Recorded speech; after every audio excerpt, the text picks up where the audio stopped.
क्या आप सोच सकते हैं कि एक आम पुलिस वाला रातों रात एक सुपर हीरो बन जाए? इस पुलिस वाले का बचपन का सपना था सुपर हीरो बनना, लेकिन ये सुपर हीरो कोई आसानी से नहीं बना। कई लाशों की बलि देके आज ये पुलिस वाला एक सुपर हीरो बना है। तो हमारी आज की कहानी इस पुलिस वाले के ही इर्द गिर्द घूमने वाली है। कहानी का नाम है बगीरा और कहानी शुरू होती है वेदांत नाम के इस पुलिस ऑफिसर से। आज वेदांत की ड्यूटी का पहला दिन है और अपनी मरी हुई माँ का आशीर्वाद लेके वेदांत पुलिस स्टेशन की तरफ चलता है। पुलिस फोर्स ज्वाइन करके वेदांत बहुत खुश है। बचपन से ही उसके सर पे सुपर हीरो बनने का भूत सवार हो चुका था। कहानियों और किताबों में उड़ते हुए आदमियों को देख के उसका भी मन करता था कि मैं भी ऐसा ही कुछ कमाल का करूं जिससे लोगों की जिंदगी सुधर जाए। लेकिन अपने पिता को पुलिस की वर्दी में देख के उसे समझ आया था कि असली सुपर हीरो शक्तियों से नहीं बल्कि सच्चे मन से बना जाता है। अगर लोगों की सेवा करने का आपके अंदर जुनून है तो आप सुपर हीरो ही हो।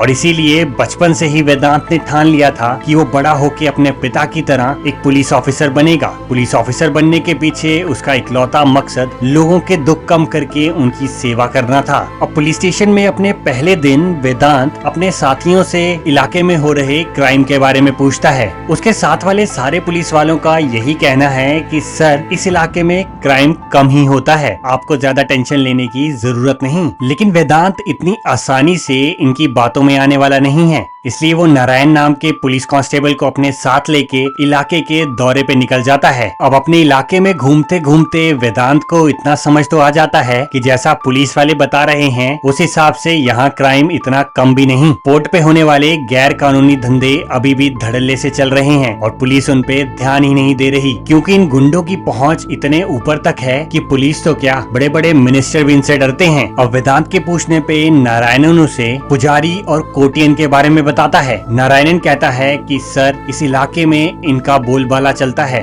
छोटे से लेके बड़े तक सारे गैर कानूनी धंधों में इन्हीं दोनों का हाथ रहता है, लेकिन कोई इनका कुछ नहीं बिगाड़ सकता क्योंकि इनके सर पे बड़े बड़े लोगों का हाथ है। लेकिन दूसरी तरफ गुंडों को पता चल गया है कि इलाके में एक नया पुलिस ऑफिसर आया है, इसलिए बाकी पुलिस ऑफिसरों की तरह वेदांत का मुंह बंद रखने के लिए भी वेदांत को एक मोटी भारी रकम रिश्वत के तौर पे दी जाती है। अपने ऑफिस में वो पैसे देख के वेदांत गुस्से में पागल हो जाता है। अपनी पुलिस टीम को अपने साथ लेके जहाँ जहाँ से भी उसके पास रिश्वत आई थी वो उन सारे छोटे बड़े गुंडों को पकड़ने निकल जाता है। अब धीरे धीरे शहर के हर छोटे बड़े गुंडे तक वेदांत का आतंक पहुँच रहा है। पूरे शहर में सिर्फ वेदांत की ही बातें हो रही हैं, क्योंकि कुछ ही दिनों में उसने कई सारे गुंडों को जेल के अंदर डाल दिया है। लेकिन अभी भी इलाके के बड़े खिलाड़ियों तक वेदांत का हाथ नहीं पहुंचा है और शायद इसी वजह से अभी तक वेदांत मुश्किलों से काफी दूर है, क्योंकि बड़ी मछलियों को तो अभी उसने पकड़ा ही नहीं। इन सबके बीच पुजारी के दो गुंडे उस इलाके से एक लड़की को अगवा कर लेते हैं और जब ये बात वेदांत को पता चलती है तो उन दो गुंडों को पकड़ने के लिए वो पुजारी के इलाके में घुस जाता है। इस इलाके में घुसने की आज तक किसी पुलिस वाले ने हिम्मत नहीं की है, लेकिन वेदांत के वहाँ घुसते ही पूरे इलाके में अफरा तफरी मच जाती है। बहादुरी दिखाते हुए वेदांत वहाँ से पुजारी को पकड़ लेता है। अपने आदमियों के सामने पुजारी की इतनी बड़ी बेइज्जती पहले कभी नहीं हुई। वेदांत उसे घसीटता हुआ पुलिस स्टेशन ले आता है और जेल में बाकी गुंडों के साथ बंद कर देता है। लेकिन अगवा हुई लड़की का अभी भी कोई सुराग नहीं लग पाया और इससे पहले कि वेदांत उसका पता भी लगा पाए, वेदांत के सीनियर ऑफिसर उसे अंदर ऑफिस में बुलाते हैं। पुजारी को पकड़ने के बाद सीनियर अफसरों को नेताओं का फोन आ चुका है। वेदांत को डांटते हुए उसके सीनियर ऑफिसर उसे कहते हैं कि अगर तुम्हें छोटे मोटे गुंडों को पकड़ना है तो पकड़ो, लेकिन ऐसे आदमियों पे हाथ मत डालो जिनकी वजह से हमारा पूरा पुलिस डिपार्टमेंट मुश्किल में आ जाए। लेकिन वेदांत को अपने सीनियर ऑफिसर की ये बात बिल्कुल पसंद नहीं आई। उसे अभी तक लग रहा था कि पुलिस वाले तो लोगों की मदद के लिए होते हैं, तो आखिर हम गुंडों का साथ कब देने लग गए। वेदांत अपने सीनियर ऑफिसर से बदतमीजी कर देता है और इतने में उसके पिता प्रभाकर वहाँ पहुँच जाते हैं। प्रभाकर भी वेदांत को उन गुंडों से दूर रहने के लिए कहते हैं और अपने पिता के मुंह से ये बात सुन के वेदांत को एक झटका लगता है। वेदांत के पिता उसे कहते हैं कि जिन लोगों का हाथ इन गुंडों के सर ऑफिसर पे है, उन्हीं की वजह से तुम्हारी पोस्टिंग मैंने यहाँ करवाई है। अगर तुम्हें ये लग रहा था कि तुम अपनी काबिलियत के दम पे पुलिस ऑफिसर बने हो तो वो बिल्कुल गलत था, क्योंकि तुम्हें यहाँ तक पहुँचाने के लिए मैंने जिन लोगों की मदद ली है अब हमें उनका एहसान भी चुकाना होगा। ये बात वेदांत के दिल पे बहुत बुरी तरह लगती है। अब तक जिस पिता को वो एक सुपर हीरो समझ रहा था वो भी बाकी पुलिस वालों की तरह एक करप्ट और बेईमान निकला। उसे लगता था कि पुलिस फोर्स में उसके पिता हमेशा गरीबों और कमजोरों की मदद करते हैं, लेकिन अपने पिता के मुंह से इतना सब सुनने के बाद उसका भरोसा टूट चुका है। बचपन से उसके पिता के बारे में उसकी माँ जो कहानियाँ सुना रही थी वो सारी कहानियाँ झूठी पड़ चुकी हैं। एक बच्चे की नजर में अपने बाप की इज्जत अब कम हो चुकी है। ये दुख वेदांत से बिल्कुल सहन नहीं होता और वो वहाँ से निकल के शराब के नशे में धुत हो जाता है। अब अगले दिन उसी नशे की हालत में वेदांत अपने पुलिस स्टेशन पहुँचता है। उसे कोई सुध बुध नहीं कि आसपास चल क्या रहा है। उस गायब हुई लड़की की माँ अपनी बेटी के साथ पुलिस स्टेशन में चीख चिल्ला रही है। जिन गुंडों ने उसे किडनैप किया था उन्होंने उसका रेप करके उसे एक जिंदा लाश बना के छोड़ दिया है और अब पुलिस स्टेशन में उसकी माँ पुलिस वालों के सामने चिल्ला चिल्ला के इंसाफ की गुहार लगा रही है। वेदांत अपने ऑफिस में बैठ के ये सब कुछ सुन रहा है, लेकिन उसके पिता का दुख अभी उसके दिल पे काफी भारी है और उसका ध्यान अब और किसी चीज में नहीं। इतने में वो लड़की वेदांत की खिड़की के सामने अपने आप को तेल से आग लगा लेती है। सारे पुलिस स्टेशन में अफरा तफरी मच जाती है और सब उस जलती हुई लड़की को बचाने पहुंचते हैं, लेकिन इससे पहले कि कोई उसकी जान बचा पाए वो लड़की मौके पे ही जल के मर जाती है। वेदांत की आंखों के सामने उस लड़की ने अपनी जान दे दी और ये घटना वेदांत के दिल के अंदर तक वार करती है। कहीं ना कहीं इस सब का गुनहगार वेदांत अपने आप को समझता है। उसने क्या सोच के पुलिस फोर्स ज्वाइन की थी और यहाँ उसके सामने क्या हो रहा है। वेदांत के हाथ बंधे हुए हैं और चाहते हुए भी वो उस लड़की के लिए कुछ नहीं कर सकता।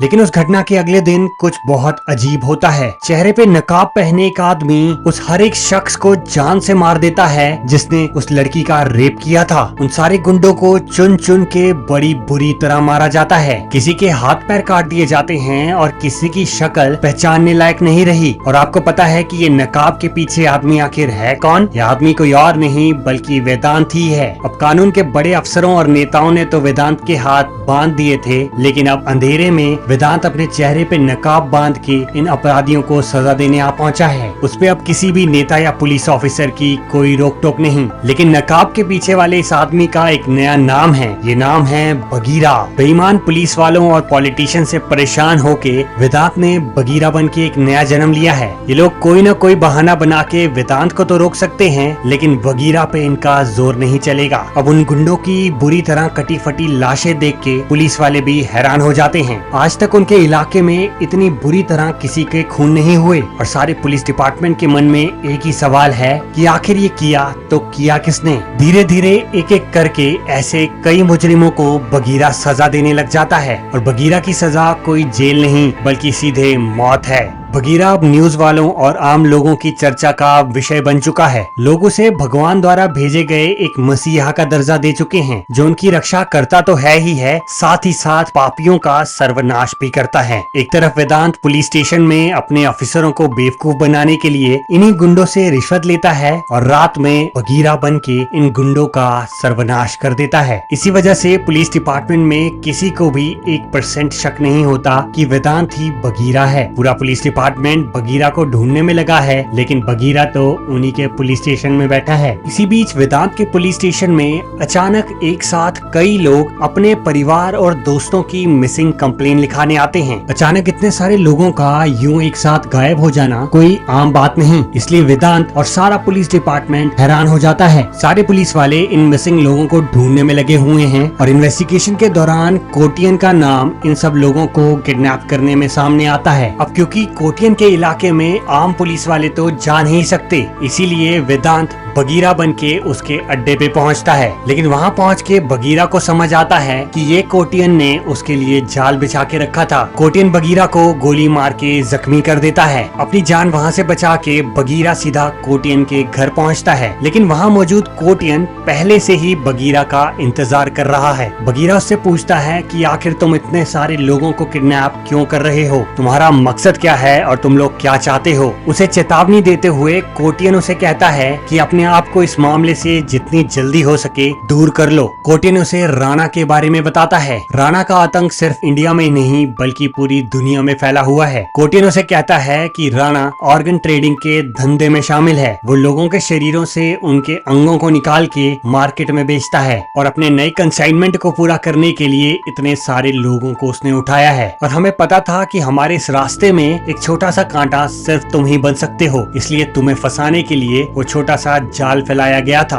पर तुम उससे भी बच के निकल ही गए। पर तुम तो उस जाल से बच गए, लेकिन अब मैं राणा के गुस्से से बच नहीं पाऊंगा। इससे पहले कि वो मुझे और मेरे परिवार को मारे, मैं खुद अपनी जान ले लूंगा। इतना कह के कोटियन अपने आप को गोली मार लेता है। कोटियन का इस तरह खुदकुशी कर लेना बगीरा को याद दिलाता है कि राणा कितना खतरनाक आदमी है। अगर उसके डर से कोटियन अपने आप को मार सकता है तो मैं उसके आगे क्या ही चीज हूँ। अब यहीं दूसरी तरफ कहानी में सीबीआई ऑफिसर गुरु की एंट्री होती है। गुरु के बेटे सिद्धि को बगीरा ने मार दिया था, इसलिए गुरु का इकलौता टारगेट अब बगीरा है। वो सारे पुलिस डिपार्टमेंट को बगीरा के पीछे लगा चुका है। जिंदा या मुर्दा हालत में किसी न किसी तरह उन्हें बगीरा को पकड़ना ही है। बगीरा की जांच पड़ताल करते हुए उनके हाथ बगीरा की एक तस्वीर लगती है। अब वो उस तस्वीर की अच्छी तरह इन्वेस्टिगेशन करने में लग चुके हैं। इन्वेस्टिगेशन के दौरान उनका थोड़ा थोड़ा शक वेदांत पे जा रहा है, क्योंकि बगीरा और वेदांत के लड़ने का तरीका बिल्कुल सेम है। और उन्हीं के पुलिस डिपार्टमेंट का एक ऑफिसर वेदांत की वो फोटो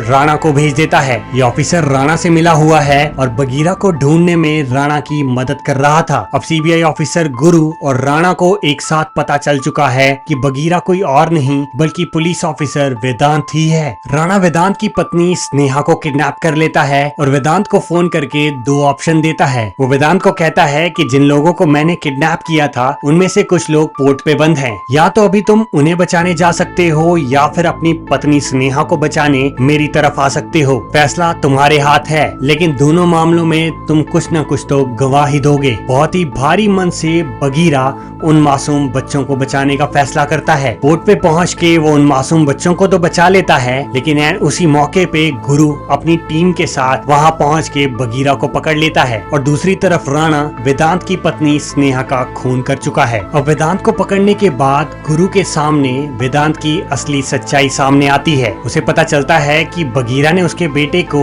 इसलिए मारा क्योंकि वो एक बेईमान पुलिस वाला था। उसे पता चलता है कि वेदांत का बगीरा बनना उसकी मजबूरी था, क्योंकि इन करप्ट पुलिस वालों और नेताओं ने उसे मजबूर कर दिया था। लेकिन बगीरा बनके भी वो कमजोर लोगों की मदद ही कर रहा था और इस धरती से पाप का सर्वनाश। अब गुरु बगीरा को छोड़ तो देता है, लेकिन उससे एक आखिरी मदद चाहता है। वो बगीरा को बताता है कि राणा कई सारे लोगों को एक ट्रेन के जरिए श्रीलंका भेज रहा है। तुम्हें उन लोगों को बचाना होगा इससे पहले कि वो इंडिया से बाहर निकल जाएं। अब बगीरा तो एक सुपर हीरो है, लोगों को बचाना उसका काम है, इसलिए वो बिल्कुल वही करता है जो उसे करने को कहा गया था। राणा के चुंगल से वो उन गरीब लोगों को ट्रेन से निकलवा लेता है और अपनी पत्नी की मौत का बदला लेने के लिए राणा को मौत के घाट उतार देता है। अब सारा मीडिया बगीरा की तारीफें करता नहीं थक रहा और इस तरह वेदांत ने अपने बचपन का सुपर हीरो वाला सपना पूरा कर ही लिया। वेदांत ने अपनी मंगेतर को तो खो दिया, लेकिन बगीरा के रूप में उसने साबित कर दिया कि वही असली सुपर हीरो है। और इसी के साथ हमारी आज की ये बगीरा की कहानी यहीं खत्म होती है। कहानी अगर पसंद आई हो तो आप चैनल सब्सक्राइब करना बिल्कुल मत भूलें और मुझे कमेंट बॉक्स में बताएं कि आपको ये कहानी कैसी लगी। अब मैं आपसे मिलूंगा